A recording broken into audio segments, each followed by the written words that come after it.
estamos conclamando a todos para que possam participar desse drive solidário. Está sendo realizado em parceria entre a Prefeitura, o Ministério Público, a Rede Bahia e a Marinha. Estamos arrecadando água. O maior problema hoje das cidades atingidas pelas chuvas no sul, sudoeste e extremo sul é a falta de água potável. Então faça a sua doação. De hoje até o dia 2 de janeiro, das 8 da manhã às 17 horas, aqui na sede da Codesal, no início do Borocô. É decisiva a sua participação nesse momento.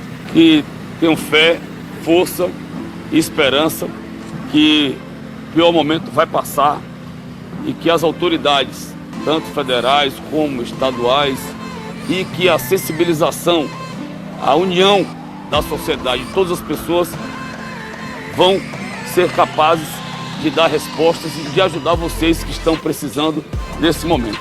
O momento é de enfrentamento, de trabalho, para dar as respostas e levar soluções para ajudar a restabelecer a vida dessas pessoas.